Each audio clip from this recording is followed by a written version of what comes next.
విశాఖపట్నం తీరంలో మరి బోటు తిరగబడినటువంటి సందర్భంలో 7 గల్లం తయారని 30వ తారీఖు ఇది ఫిషింగ్కి వెళ్తాం జరిగింది.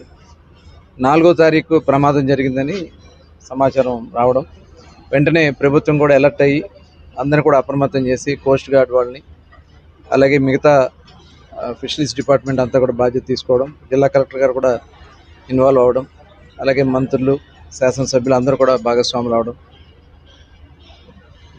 5వ తారీఖు ఉదయం చిన్న అతను ఒక షిప్లో అక్కడ వాళ్ళు సేవ్ చేశారని చెప్పి సమాచారం వచ్చింది. అప్పుడు నేను జిల్లా కలెక్టర్ గారితో కూడా మాట్లాడటం జరిగింది. ఇలా ఒక అతను సేవ్ అయ్యాడంటే ఇమ్మీడియట్గా వాళ్ళు అతన్ని ఇక్కడ చేర్చడానికి తీరాన్ని చేర్చడానికి అన్ని చర్యలు తీసుకుని హెలికాప్టర్ ద్వారా లిఫ్ట్ చేసి అతన్ని హాస్పిటల్ అడ్మిట్ చేయడం జరిగింది. ఇప్పుడు అతన్ని కలిసి, ఎందుకంటే ఉదయం ఫిషింగ్ హార్బర్కి వెళ్ళి వాళ్ళందరికీ కూడా చెక్కులు ఇచ్చి రావడం జరిగింది. ఎందుకంటే గతంలో ఎప్పుడు ఎక్కడ ఈ భారతదేశంలో ఏ రాష్ట్రంలో కూడా ఇవ్వనంత ఎక్స్గ్రేషియా 10 లక్షల రూపాయలు ఇచ్చి, అటు ఫిషరీస్ డిపార్ట్మెంట్ నుంచి 5 లక్షలు, సీఎం రిలీఫ్ నుంచి 5 లక్షలు ఇచ్చి 10 లక్షల రూపాయలు ముందు వాళ్ళకి అందించడం కూడా జరిగింది. ఎందుకంటే గత ప్రభుత్వంలో దాదాపు 64 మంది చనిపోతే వేటకెళ్ళి వాళ్ళకి 1 పైసా కూడా వాళ్ళు ఇవ్వలే. మరి గౌరవ ముఖ్యమంత్రి గారి ఆదేశాలతో మన అగ్రికల్చర్ మినిస్టర్ అచ్చెన్నాయుడు గారు ఇమీడియట్గా దాదాపు 3,15,00,000 రూపాయలు రిలీజ్ చేసి వాళ్ళందరూ కూడా అందించడం కూడా జరుగుతుంది. మరి ఈరోజు చిన్న ఇచ్చినటువంటి సమాచారం ప్రకారం 6 చనిపోయినట్లుగా ప్రాథమికంగా, ఎందుకంటే కోస్ట్ గార్డ్ వాళ్ళు కూడా సెర్చ్ చేసి 72 గంటల పాటు ఎవరు కూడా ట్రేస్ కాలేదని చెప్పి వారు చెప్పిన మీదట 3 మెన్ కమిటీ ఇచ్చినటువంటి రిపోర్ట్ ప్రకారం, అంటే డిఎస్పీ గారు, జేడీ ఫిషరీస్, ఆర్డీఓ గారికి ఇచ్చినటువంటి రిపోర్ట్తో మరి ఇమీడియట్గా వాళ్ళకి రిలీఫ్ ఇవ్వాలనే ఉద్దేశంతో 10 లక్షల రూపాయలు చొప్పున 6 చెక్కులు అందించి రావడం జరిగింది. చిన్నాను కూడా మాట్లాడిన తర్వాత అతనికి ఎలాంటి సహాయ సహకారాలు కావాలనేది అతనితో మాట్లాడి తెలుసుకుందాం అని చెప్పి మరి గౌరవ శాసనసభ్యులు మాధవ్ గారు, అలాగే కమిషనర్ గారు, నాయక్ గారు రావడం జరిగింది. అలాగే మత్స్యకార సహకార సంఘాల రాష్ట్ర డైరెక్టర్లు అందరూ, స్టేట్ చైర్మన్ రాంప్రసాద్ గారు అందరూ కూడా రావడం జరిగింది. ఇవాళ వాళ్ళందరితో మాట్లాడిన తర్వాత అతను బోటే దాదాపు ఒక 50 లక్షల వరకు ఉంటుందని చెప్పి చెప్తా ఉన్నాడు. దాన్ని ఎలా మనం రీప్లేస్ చేయొచ్చు, గవర్నమెంట్ ఆఫ్ ఇండియా స్కీమ్లో కానీ, స్టేట్ గవర్నమెంట్ స్కీమ్లో కానీ, దానికి సబ్సిడీ పోగా మిగతాది ఎలా మనం అతనికి సపోర్ట్ చేయొచ్చు, అతనికి ఖచ్చితంగా ఆ జీవనోపాధిగా ఉన్నటువంటి బోట్ ఏర్పాటు చేయడానికి కావాల్సినటువంటి చర్యలన్నీ కూడా ప్రభుత్వ పరంగా తీసుకోవడం జరుగుతుంది.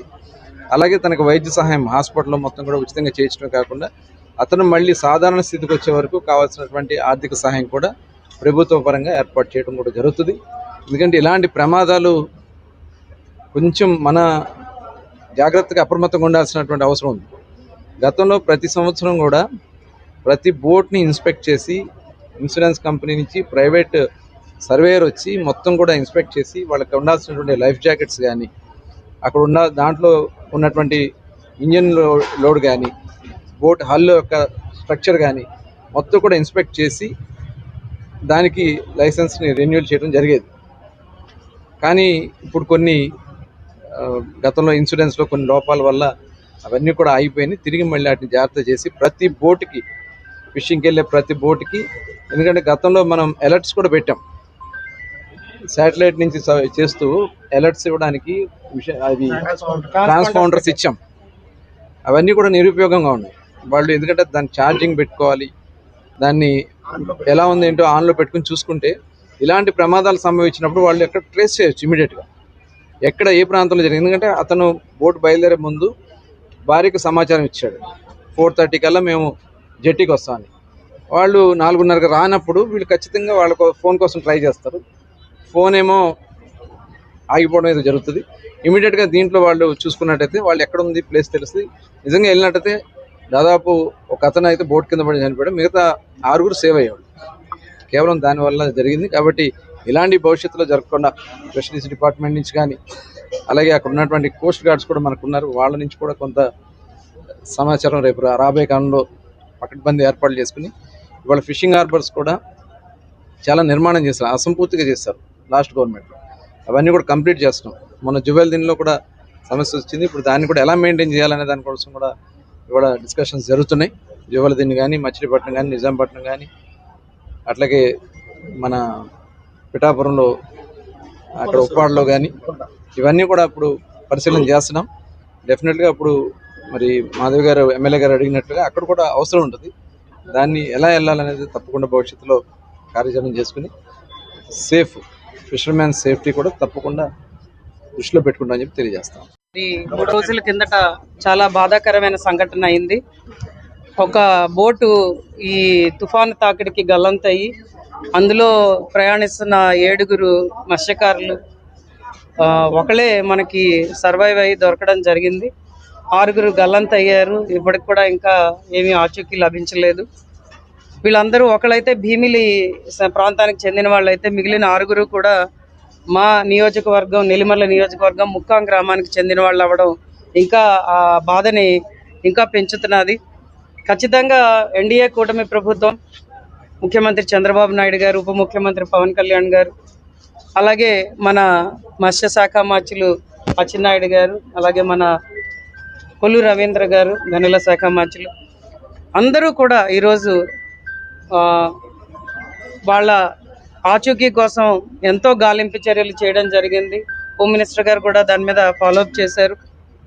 కానీ దురదృష్టవశాత్తు ఈ రోజు దాకా మనకి ఎటువంటి సమాచారం దొరకలేదు.